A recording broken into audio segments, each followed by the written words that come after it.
We are live now. Where were we live, Karina? We are down here on 69 Albert Street at the is it High District Court or is it just the... It's just the Auckland District Court. Auckland District Court. We're here for Vinny and Billy's court case going into the third day. They were only expected to be here for 2, so we're a bit iffy that they've had to stay for a third. Feeling a bit apprehensive. How are you feeling? Right, apprehensive is understatement, because we saw yesterday that the judge is basically, his only interest is to find out whether or not we actually breached the COVID laws. Like that's what the case is about. Did we breach them or did we not? Mm-hmm. And so, he's also said that the, what's it called? Sorry, I lost my train of thought here. I'm a bit stressed, didn't really sleep, haven't eaten, kind of thing, very stressed about this whole thing. But yeah, basically from my perspective it doesn't look good, and as far as the judge is concerned, the Bill of Rights were suspended in lockdown. So that means that what we thought was true may prove to be true today, that when the government decides it, nobody has any rights. What kind of in New Zealand has this turned into, knowing that the Bill of Rights has become something that is just nothing? Like what a place to be living in.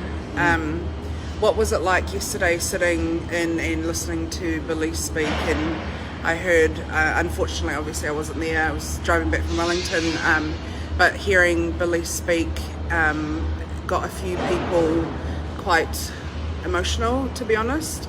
Just feeling like, everything that he was saying was just so on point. So you sat obviously through what he said. What was your thoughts when you were hearing him? I thought it was just like, I haven't been able to really listen to Billy talk or seen him in like over a year kind of thing, but Billy's just basically a straight arrow. He says exactly what he says, and it is what he means, and it is the truth, and it's pretty straightforward like that, He's an honourable and decent man, and it came across in his testimony that of course he didn't want to hurt anybody, of course he didn't want to cause any disruption or cause any harm, and we didn't. What was it like to hear them say that they feared for their safety from you and Billy when you were arrested? When somebody lies and you kind of get that little burning in your throat that makes you want to do something about it, but you can't because you're in court and you have to stay silent, that's how I felt. Because if these guys thought they were afraid of us while we were telling everybody to stay calm, stand down, calm down, be respectful, that kind of thing. Man, this guy's telling people to be calm and be respectful. Oh, I'm terrified. Yeah. Whatever will we do?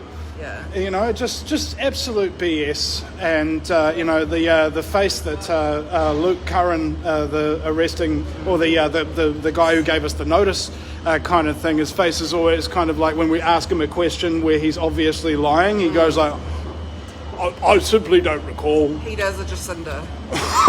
Pretty much. Really shows his face that he's full of crap, pretty much. Yeah, well, it shows his face kind of like it's full of gumballs, So going into today, I know there's a lot riding. What is your thoughts on what the outcome may be? I think that we may, if we're lucky, escape with some kind of a fine. And I very much fear getting in prison because we've got 2 possible charges of up to 6 months in prison. And maybe like $4,000 maximum fines or 2,000 fines for the other charge as well, organising and attending a gathering. Now, it's interestingly enough that attending a gathering is more punishable than organising a gathering, which I thought that was strange. But from the outset, I didn't realise that you could actually go to jail for 6 months for doing the protests and stuff like that. I may not have done it, and I kind of, I've got a lot of regrets about how I handled it and what's happened, during the day and subsequently.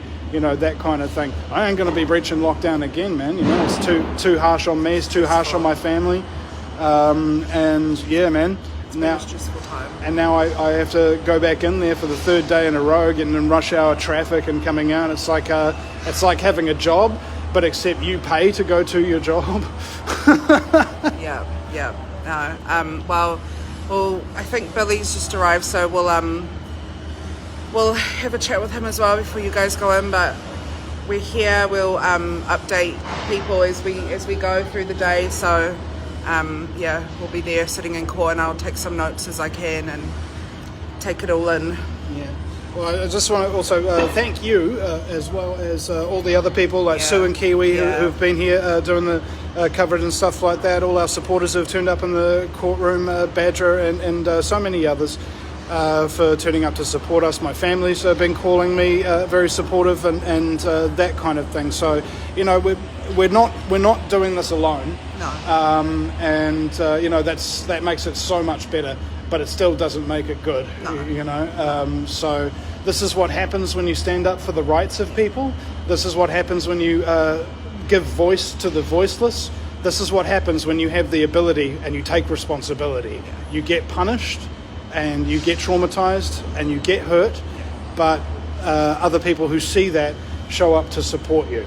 There was once a story of a pygmy tribe in Africa called the Whakawe tribe. And they lived in the long grass, so they got lost a lot.